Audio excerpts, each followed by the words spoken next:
آخری حصہ جو میں جس کا کہنے والا تھا وہ یہ ہے کہ جو صورتحال پیدا ہو گئی جس کا میں نے بھی آپ سے تفصیل سے ذکر کیا پہلے 9 مئی کے بعد، خاص طور پر اس وقت میرے لیے یہ ذاتی طور پر ممکن نہیں ہے کہ ان حالات کے اندر قیادت کی جو ذمہ داریاں ہوتی ہیں وہ میں نبھا سکوں، وہ میرے لیے ممکن نہیں ہے. اس لیے میں سیکرٹری جنرل تحریک انصاف کی جو ذمہ داری ہے اور کور کمیٹی کی ممبرشپ، اس سے میں مستعفی ہوں گا.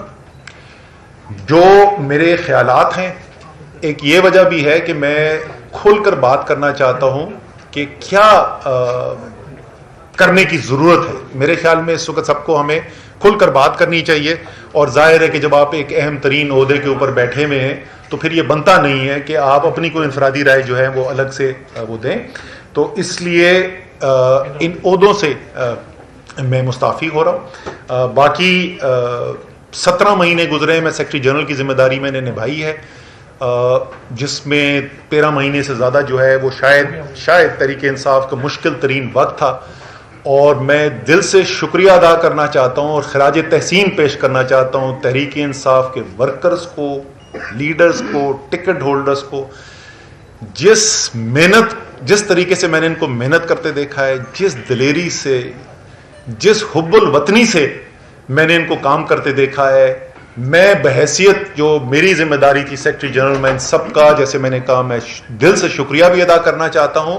اور میں خراج تحسین بھی پیش کرنا چاہتا ہوں. میرے خیال میں یہ ورکر جو ہیں، تحریک انصاف کے کارکنان جو ہیں، یہ محب وطن پاکستانی جو ہیں، یہ پاکستان کا ایک بہت بڑا اثاثہ ہیں. اور ایک دفعہ پھر آخر میں یہ مطالبہ کروں گا کہ ان میں سے بہت سارے اس وقت بے گناہ لوگ جنہوں نے کوئی غلط کام نہیں کیا ہے اس وقت اسیر ہیں، اور ان کو فی الفور ان کی رہائی ہونی چاہیے. میرے خیال میں کیا کرنے کی ضرورت ہے پاکستان کو اس بحران سے نکالنے کے لیے، اور آخری جو ہے وہ میرا لائحہ عمل آگے کیا ہے، وہ میں یہ 4 چیزیں آپ کے ساتھ کور کروں گا. سب سے پہلے تو جی 9 مئی کو شروع کرتے ہیں. 9 مئی کے دن جو واقعات ہوئے اس کی مذمت جو ہے وہ تقریباً تمام لوگ کر چکے ہیں، لیکن میں ذرا سے تفصیل میں جان چاہتا ہوں کہ کیوں وہ واقعات جو تھے، 9 مئی کے جو واقعات تھے، وہ کیوں ملک کے لیے خطرناک تھے. جو اس دن ہوا، لوگوں کی جانیں گئیں، زخمی ہوئے لوگ، املاک تباہ و برباد ہوئیں، سرکاری بھی اور نجی بھی. لیکن شاید سب سے زیادہ جو اس دن خطرناک بات ہوئی کہ ایسی تنصیبات جن کا فوج سے تعلق تھا ان کے اوپر حملے کیے گئے. فوج کا پاکستان کے اندر کیا اس کی اہمیت ہے،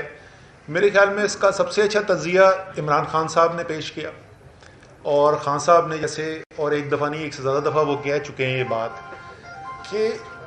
مسلم ممالک کی طرف اگر آپ نظر دوڑائیں پچھلے 15-20 سال کے اندر تو آپ دیکھیں گے کہ کس طریقے سے تباہی دیکھی گئی ہے مسلم دنیا کے اندر. اور خان صاحب نے ایک سے زیادہ دفعہ کہا ہے کہ اگر وہ نہ پاکستان میں ایک ڈسپلنڈ اور طاقتور فوج ہوتی تو شاید ہمیں بھی ویسے ہی حالات دیکھنے کو ملتے جیسے شام کے نظر آئے، جیسے عراق کے نظر آئے. اسی کے ساتھ ساتھ خان صاحب نے یہ بھی کہا کہ مجھ سے زیادہ پاکستان کو میرے فوج کی ضرورت ہے. بحیثیت وزیر اعظم کہا تھا یہی کنونشن سینٹر میں. تو ایک خاص فوج کی اہمیت ہے پاکستان کے اندر، اور ظاہر ہے فوج کی طاقت جو ہے صرف اس کی بندوقوں سے نہیں ہوتی. فوج کی طاقت جو ہے وہ جب قوم پیچھے کھڑی ہوتی ہے تو فوج کی طاقت بنتی ہے. اور اس دن جو مناظر دیکھنے کو ملے وہ نہ صرف قابل مذمت ہے، بٹ ایک بہت بڑا لمحہ فکریہ ہے پاکستان کے لیے کہ کیوں ایسی صورتحال پیدا ہوئی. اور ظاہر ہے اس سے جو پیغام گیا ملک کے باہر وہ بھی انتہائی تشویشناک پیغام ہے. تو پہلے بھی اس کی بات کی جا چکی ہے. میرے خیال میں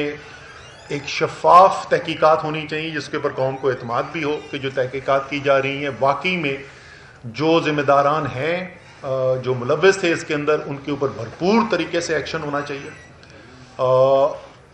لیکن ساتھ ساتھ یہ بھی ہونا چاہیے کہ جو بے گناہ ہیں، کیونکہ اس وقت ہزاروں لوگ جو ہیں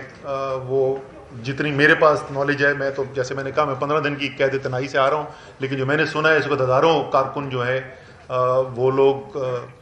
زیر حراست ہیں، اور ظاہر ہے ان میں سے ایک بہت بڑی تعداد ایسے لوگوں کی ہے، شاید تقریباً تمام لوگ ایسے ہوں گے، بہت کم ایسے ہوں گے جو ملوث ہوں، اور زیادہ تر ایسے لوگ ہیں جو بے گناہ ہیں،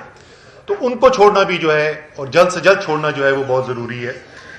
لیکن یہ تحقیقات ہونا، جو ملوث تھا اس کو سزا دینا، یہ انتہائی ضروری ہے۔ میرے لیے ذاتی طور پہ اس لیے بھی وہ اس دن کے مناظر ذرا زیادہ کیا کہنا چاہیے تشویشناک تھے، یا دل کو میرے زیادہ لگے، کیونکہ یہ میں پہلے بھی بات کر چکا ہوں۔ آپ مجھ سے آج کوئی ایسی بات نہیں سنیں گے جو آپ پہلے نہیں سن چکے ہیں، سوائے میرے خیال میں آخر میں تھوڑی سی میں بات کروں کہ باقی میرا تجزیہ جو ہے وہ کوئی بھی ایسی چیز نہیں ہے جو آپ پہلے نہیں سن چکے۔ مجھے یاد ہے میں نے 2017 میں نیشنل اسمبلی کے اندر، قومی اسمبلی میں کھڑے ہو کے تقریر کی تھی، جس میں میں نے 10 نام لیے تھے، اور میں نے کہا یہ نام کون ہے، آپ نے شاید سنے میں نہ ہو، اور وہ 10 لوگوں کے نام تھے، 10 شہیدوں کے نام تھے جو اس سے پچھلے چند ہفتوں کے اندر شہید ہوئے تھے۔ اور جیسا میں نے اس دن کہا تھا اور آج پھر کہہ رہا ہوں، آپ کا اور میرا دفاع کرتے ہوئے، تو فوج جو ہے وہ صرف ان 2-3 بڑے جرنیلوں کا نام نہیں ہوتا جن کے نام ٹیلی ویژن کے ٹاک شوز کے اندر لیے جاتے ہیں، جن کی پریس کانفرنسز کے اندر بات کی جاتی ہے۔ فوج لاکھوں لوگوں پر مشتمل ہے جو اپنی زندگی داؤ پہ لگاتے ہیں اپنے ملک کی حفاظت کے لیے، آپ کی اور میری حفاظت کے لیے۔ اور جیسے میں نے کہا میرے لیے ذاتی طور پہ اس لیے تکلیف دہ تھا، میرا 3 نسلوں سے فوج سے تعلق ہے، یہ بات بھی پہلے سے مشہور ہے، اور مجھے بڑا فخر ہے اس بات کا کہ کوئی 1965 کے بعد سے کہ جنگ سے لے کے اگر آپ وار آن ٹیرر تک اٹھا کے دیکھ لیں، کوئی بھی ایسی صورتحال نہیں ہوئی جہاں میرے خاندان کا، میرے والد، میرے بھائی، میرے بھتیجے، وہ انہوں نے اپنی زندگی داؤ پہ نہ لگائی ہو ملک کے دفاع کے لیے۔ سو اس لیے جو بھی تعلق رکھتا ہے، جو بھی اہمیت کو سمجھتا ہے، اس سب کے لیے وہ تکلیف دہ مناظر تھے۔ تو ایک تو یہ 9 مئی کے بارے میں یہ ضرور اپنے کہنا چاہتا تھا، اور میرے خیال میں تقریباً تمام قوم کے ساتھ جو ہے یہی اظہار خیال کیا گیا ہے، تو یہ کوئی بڑی یونیک بات میں نے نہیں کی ہے۔ لیکن اس کے ساتھ ساتھ صرف 9 مئی نہیں ہے، ہماری قوم اس وقت کدھر کھڑی ہوئی ہے، کہاں پہ ہم ملک کو لے کر آ گئے ہیں۔ میں ملک کو دیکھ رہا تھا، تجزیہ کر رہا تھا، جیل میں بیٹھ کے ٹائم بہت ہوتا ہے سوچنے کا، تو میں نے کہا 5 بڑے سٹیک ہولڈرز ہیں اس وقت پاکستان کے اندر۔ پاکستان کی عدلیہ، اعلیٰ عدلیہ میں تقسیم ہوا ہے، سارا پاکستان دیکھ رہا ہے کہ عدلیہ تقسیم ہے، عدلیہ فیصلے کرتی ہے، عمل درآمد نہیں ہوتا۔ ایک عجیب و غریب صورتحال ہے کہ وہ عدلیہ جس کے بغیر آپ کی آئینی طرز حکومت ممکن نہیں ہے، جس کے بغیر جمہوریت ممکن نہیں ہے، اس عدلیہ کے آپس میں اختلافات پیدا ہوئے میں اور اس کے فیصلے جو ہیں زمین پہ امپلیمنٹ نہیں ہو رہے۔ یہ کتنے